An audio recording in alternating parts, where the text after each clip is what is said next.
Mr. Stang Dog here. I'm with Matt and we're at Performance Evolution in Delaware. Today we're going to do an overview video on a 98 Mustang SN95. We're going to go ahead and put in a VHX dash. I'm going to do an overview. This isn't going to be my typical PDF style step-by-step.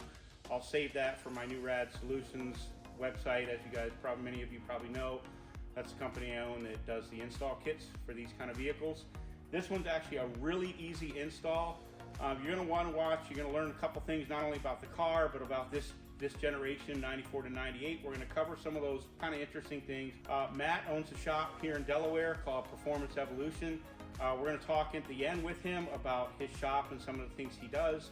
I'll just throw this out there. I'll put up his information right now so you can go ahead and put it down, because as we're going along, there are things that he can do, especially Pro-M Racing support. We'll talk about that in a bit. All right, usual suspects here. This is a Dakota Digital VHX dash. This one is pretty much spot on with the blue. You'll see this one I have cycling through with the demo kit, cycling through the color, and this one is really spot on. So we got our typical hardware, our load resistor, all this we're going to talk about when we're doing the install. And then this is new, so for you guys that are watching the channel, I have sold some of these already. I had a limited quantity, but these are the initial kits for the SN95. Just be aware, I need to clarify, SN95, 94 to 98. The connectors are different, 99 to 04. We'll get there eventually, but we're just not there yet. But anyways, this kit, as we go through, we give you all the hardware and all the bits and pieces you need. And now we're going to move on to the car. Okay, so we're here working with a customer of mine, Fred. He's got a 98 Mustang GT. It was originally a 5-speed car, has been since converted to a 4R70W. It is a built short block, factory PI head, V1 S-trim supercharger, aftermarket cams, long tube headers. Car makes about 560 to the rear tire. Basically just your typical bolt-on stuff with a couple more mods thrown in there for a little bit more power, some suspension components, wheels, tires, all the typical stuff that guys do to these cars. Now, before you get started on an SN95 dash install, there's an important thing to know. It is on the 96, 97, and 98 cars. These cars came equipped from the factory with what is known as PATs. It's basically the anti-theft system of those years. You will need to go to a speed shop or have that disabled. Matt can take care of you. You can work with him. You could just swap out the ECU and send it to him if you're not nearby. Or if you have a shop nearby you, you will need to have that disabled, or if you take this out, you're going to have issues getting the car started. First thing we're going to need to do, we're going to need to change out our water and oil senders, which are up underneath the car, as you're going to see here. So I've mentioned this multiple times in other videos. If you're going to drain your radiator, oftentimes that petcock is basically junk. We just basically take off the radiator cap. You need to drain roughly about a gallon, maybe, and it's about all you need, maybe 3/4 of a gallon. You just need to lower the radiator level, or lower the coolant level, just because you're going to be replacing these water senders here, and you don't want coolant spewing all over the top of your engine. So usually the first thing we do is we go under the car, because there's a speedometer cable, and you want to get rid of the speedometer cable so you can get the cluster out. Well, in this car, guess what? There never was a speedometer cable. It's already blocked off. The VSS signal actually, not only does it not go to the kick panel, it goes right to the gauge cluster. Feeds directly to it. So you can tap that off using my harness.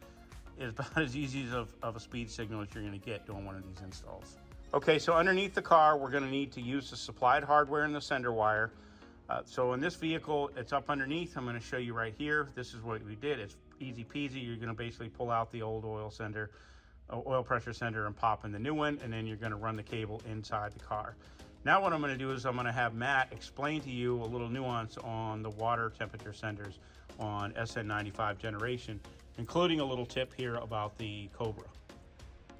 Okay, so on the 96 to 98 4.6 liter 2-valve engines, there's actually two water temperature sending units.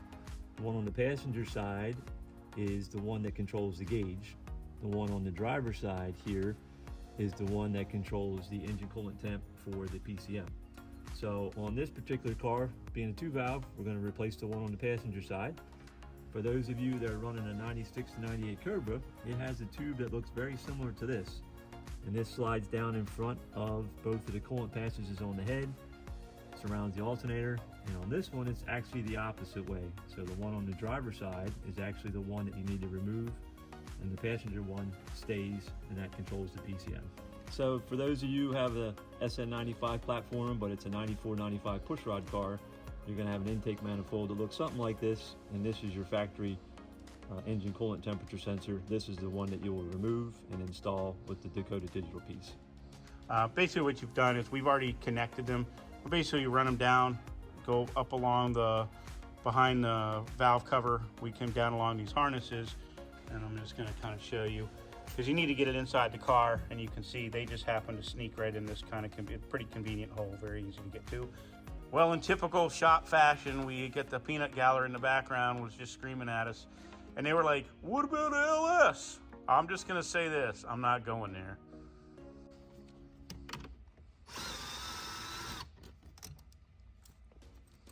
Now we're just simply taking the screws out from the bezel. Now the headlight switch, Matt's just going to take a pick. You just push it in the side and it pulls right off. You will need that pick or you won't be able to get it off. Now it's just a simple matter of just working out the plastic bezel. Usually you can do it with your fingers. If not, you can take a little plastic pry tool and just pull it out. Very simple. All right, now we're going to take out the cluster. It's very simple, 4 screws. Now we're going to go ahead and remove the cluster. And on the back side, there's going to be 2 electrical connectors. We're going to just go ahead and there's a single tab in the middle. You're going to depress that tab and remove the tabs. So one of the reasons this owner decided to do this installation is because the OEM cluster actually, in this case, is broken. The speedometer is actually not working, and the tripometer is also not working. But I want to point out a very important thing, and I'm going to show you how to put it in the harness and restore this functionality. But you see these resistors that are on the back. There is a resistor, and it is referred to by Dakota Digital as the load harness. This is one of the questions I frequently get. People don't understand this. You do need to use this resistor in this generation of car. If you don't use and replace this, you're basically replacing the resistor on the back of the cluster that sets up the exciter circuit for your alternator. You must install this. I cannot emphasize this enough. Don't just think, hey, I don't know what it is, so I'll just ignore it. All right, so guys, I've got a little teaser here for you. This was a prototype, but we're gonna be using one of my bracket systems. Make it very simple so you can install this up under the dash. No radio removal, no console removal. It saves you time, and we'll be bundling these as well. So, pay attention to the Newrad Solutions site. Okay, so Matt's just simply removing the bolster up underneath the car, easy peasy.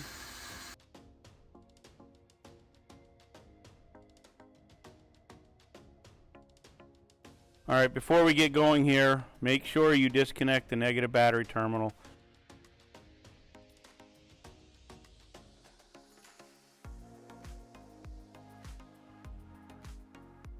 Okay guys, something I want to point out, we're going to basically, as you've seen we've reconnected the OEM connectors with the EZ harness.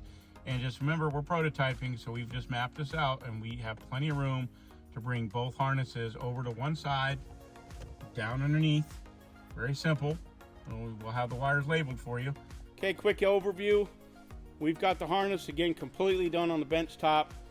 Now we're going to basically use the bracket. We're going to install it. We've actually even pre-wired it.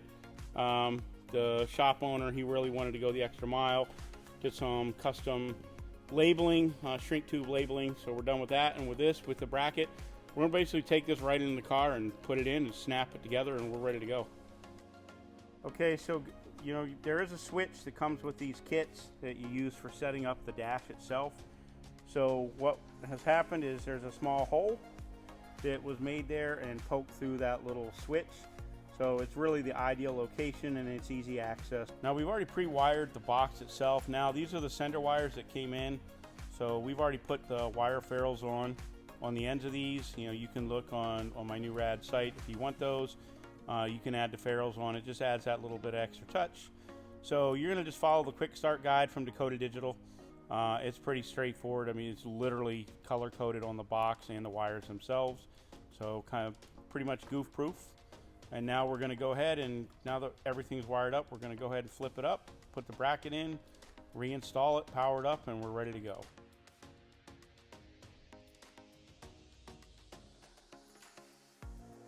Okay guys, I'm going to walk you through the setup of a Dakota Digital dash.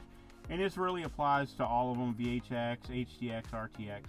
So we're going to take switch 1, we're going to depress it, and while we're depressing it, we're going to go ahead and turn the ignition to the run position. We don't want to start the car, and then what we're going to do, we're going to let go, and now we're in the setup menu, okay? So from here, you're going to hear me because I'm going to focus on this menu. But what you're going to do, you're going to toggle through the menu. I'm going to be depressing switch 1.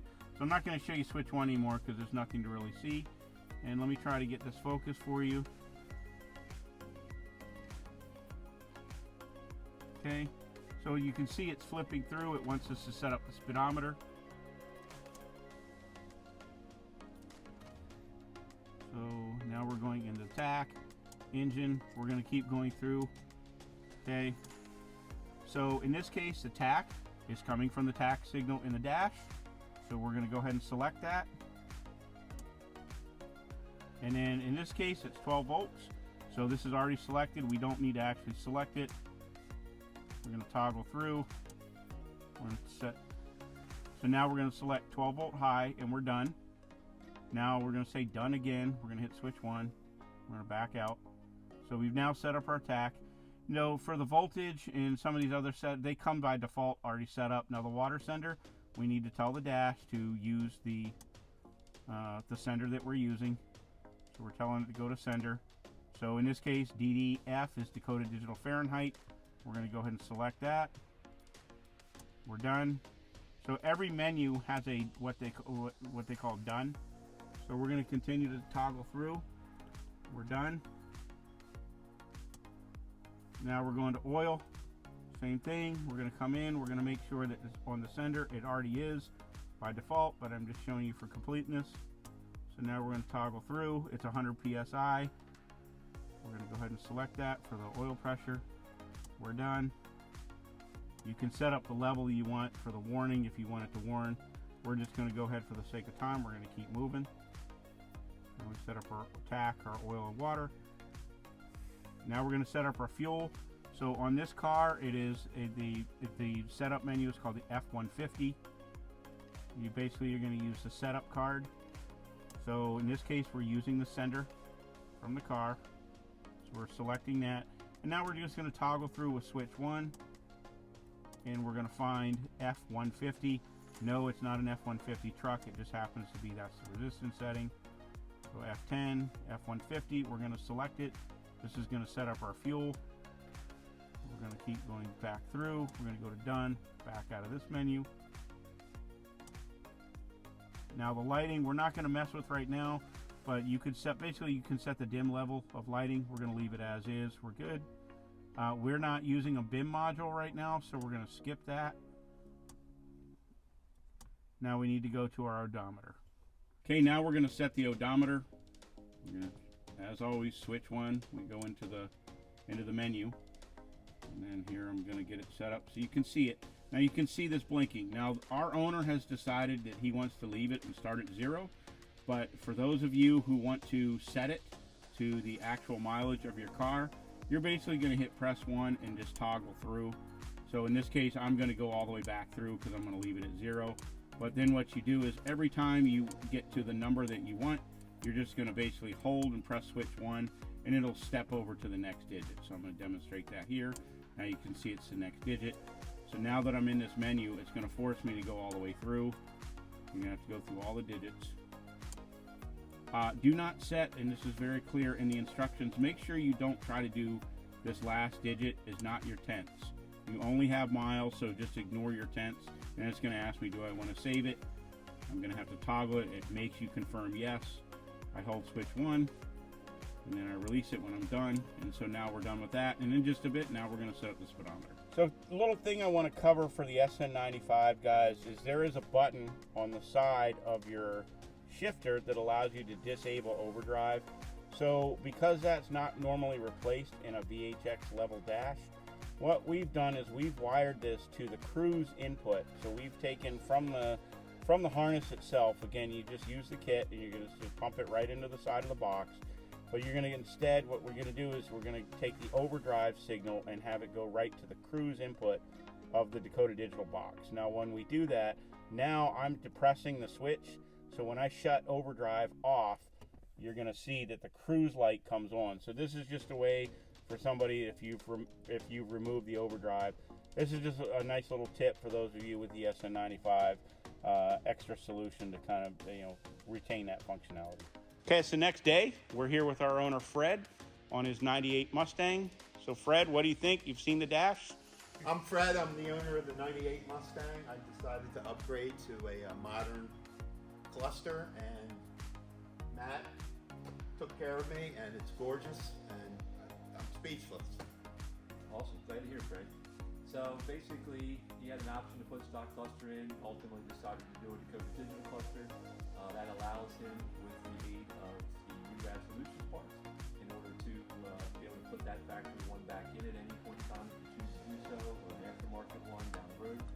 But the best part about Darren's products are that it gives you a footprint for how to move forward with the project. Basically, the wiring's already laid out for you. The location of the module's laid out for you. All you got to do is take the wiring harness, wire, and run that to the appropriate pin on the module, and plug it in. Then you take the switch and mount the switch, plug that in, run your sending units, plug those in. It's really just that simple. Once you're done with that procedure, you put it all together and it just works. So if you start with quality products, you end up with a quality job. Thanks, Matt. And with that, we're going to go ahead and wrap this up, and we'll see you on the next one. Hey Fred, you know there's only one way to get the tach and the speedometer to move at the same time while you're sitting still, right? Right.